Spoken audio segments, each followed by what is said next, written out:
네, 숨고르는 연말 증시 수급 체크포인트 알아보겠습니다. 올해는 이번 주 목요일에 그러니까 이 거래일 후에 증시가 폐장을 하게 되죠. 지수도 어느 정도 올라왔기 때문에 지수 레벨단에 대한 부담으로 인해서 쉬어가는 측면도 없지 않아 있고 거래일이 단 3거래일밖에 남지 않았기 때문에 거래량이 상당히 부진할 수가 있겠습니다. 자세한 내용 알아보도록 하죠. NH투자증권의 나정환 투자전략연구원입니다. 안녕하세요. 네, 안녕하세요. 나정원 연구원입니다. 네, 먼저 지난주에 가장 큰 이슈는 대주주 양도세 요건 완화와 관련된 부분이었습니다.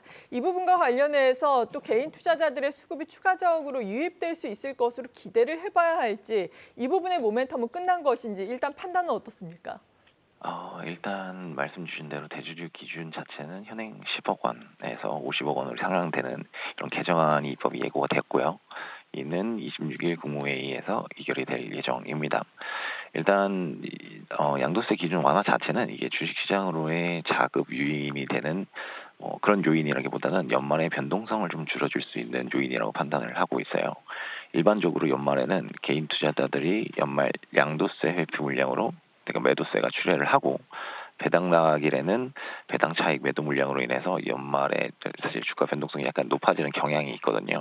근데 이제 양도세 기준이 이제 50억 원으로 상향 조정이 되면은 개인 투자자들의 연말 양도세 회피 물량이 좀 출회하는 게 좀 줄어들고 이러면은 연말 변동성이 좀 완화되는 경향이 나오지 않을까라는 정도가 있을 뿐이지 이게 이로 인해서 새로운 자금이 이제 들어온다 이거를 기대하기는 좀 어려울 것 같습니다.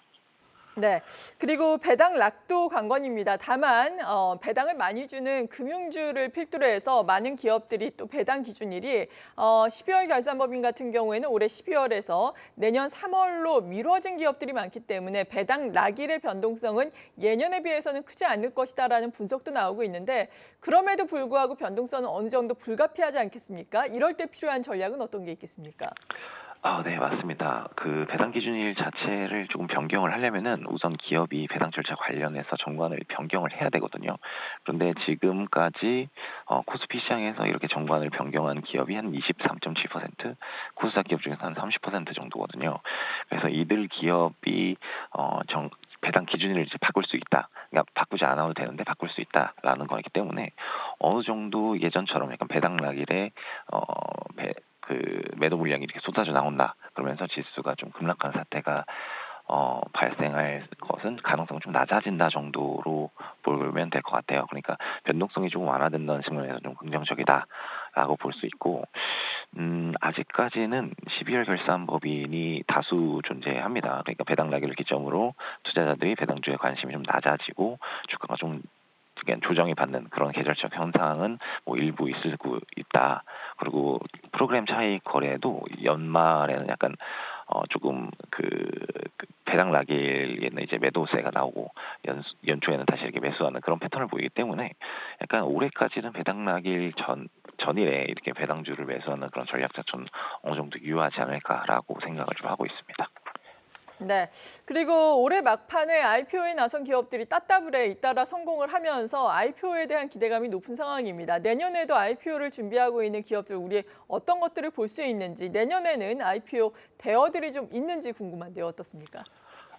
일단 전반적인 IPO 시장 내년을 말씀드리자면은 IPO 시장 같은 경우 시장 유동성의 영향을 많이 받을 수밖에 없습니다. 최근에 미국 연준의 금리 인하 가능성이 좀 높아지고 국채 금리가 전반적으로 좀 하락세를 이어가면서 유동성이 이제 증가될 수 있다라는 그런 완화적 통화 정책에 대한 기대감이 좀 확대됐거든요. 2024년 그러니까 내년이 금리 인하가 실제로 단행되는 시기라는 걸 고려했을 때 IPO주의 열기 자체는 뭐 올해 말에도 기대감 때문에 많이 올랐지만 내년에도 실제로 이제 금리 인하가 단행이 되다 보니까 열기 자체는 이어갈 가능성이 좀 높다라고 생각을 하고 있고 신규 상장 종목 같은 경우 이렇게 말씀 주신 것처럼 이렇게 급등하는 그런 모습을 보이고 있는데 이게 조기 시점에는 이게 변동성이 좀 높다는 점에 좀 유의를 하실 필요는 있다라고 생각을 하고 있습니다. 네.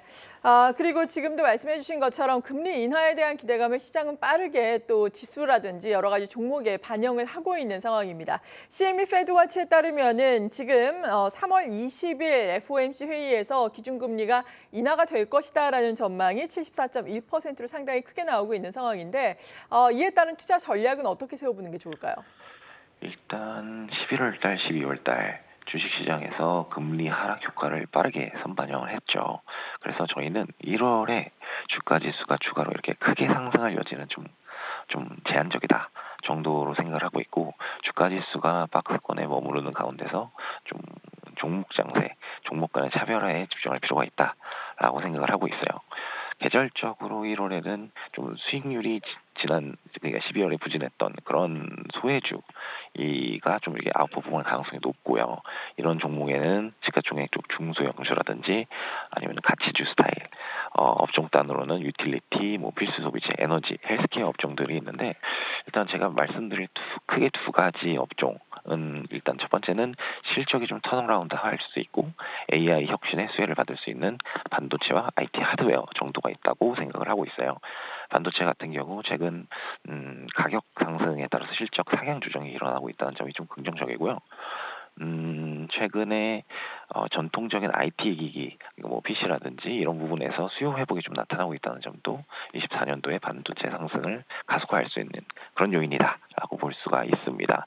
또 이제 연초에는 CS 2024도 개최가 되는데, 여기에서 조금 그 의료기기라든지 전자기기, 모빌리티 등의 새로운 AI 기기가 이렇게 탑재되는 제품들이 좀 나올 수가 있습니다. 그렇다는 점에서 IT 하드웨어 쪽도 새로운 기대감이 부각이 될 수 있다라고 생각을 합니다.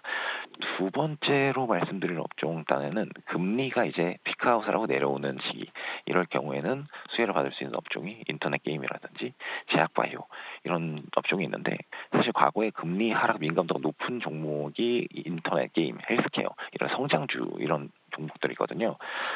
뭐 금리 하락에 따라서 미래 현금 흐름 현재 가치가 상승하고, 자본 조달 비용이 감소하고 이러면서 투자 선호도가 좀 높아질 수 있는 이런 업종이 있고, 특히 헬스케어 같은 경우 JP모건 헬스케어 컨퍼런스도 있거든요. 그래서 이런 이벤트를 고려했을 때 이런 금리 피크아웃 때 수혜를 받을 수 있는 업종도 좀 좋게 보고 있다라고 보시면 될 것 같습니다. 네, 앞서 말씀을 드린 것처럼 미국도 그렇고 우리도 그렇고 최근에 그래도 은근히 많이 올라왔기 때문에 지수 레벨단의 부담이 있는 상황인데, 새해에는 이 부담을 털고 좀 일어날 수 있을지, 힘을 응축하면서 레벨업을 기대를 할 수 있을지 어떻습니까? 새해를 맞이하면서 투자 전략 제시를 해주신다면요. 일단 저 1월 달 코스피 전망 밴드 자체는 하단은 좀 견고하다. 2,450포인트 정도로 뭐 이렇게 떨어질 룸이 그렇게 엄청 크지는 않다라고 보이고, 근데 동시에 업사이드 자체도 2,650포인트 정도로 엄청 높게 보고 있지는 않습니다. 아무래도 금리 인하 기대감 자체가 존재하다 보니까 이게 어느 정도 하방을 지지해주는 요인으로 작용할 거다라고 생각을 하고 있고, 다만 저희가 조금 우려하고 있는 점은, 지금 금융시장 참여자들이 연준 정책 스탠스 변환에 대해서 기대가 과도하게 조금 주가 시장에 반영이 됐다라고 생각을 하기 때문에, 이게 연준에서 보는 금리 인하폭하고 금융시장에서 보고 있는 금리 인하폭, 이 간극 자체가 좀 조정이 되면서 연말 연초에 좀 조정이 올 수가 있다. 최근에 좀 물가 지표라든지 고용 지표가 좀 둔화되면서 이게 연준 피벗 기대감으로 확대되는 이런 논리 구조가 형성이 되고 있는데, 2024년도가 경기가 급격하게 이렇게 둔화될 가능성이 좀 제한적이거든요. 지표들을 보면 좀 양호하게 집계되고 있기 때문에 이 금리 인하가 빠르게 시현되기는 어려울 거다. 그런 관점에서 봤을 때 주가도 좀 이렇게 횡보하는 흐름을 보일 거다라는 게 저희의 전망입니다.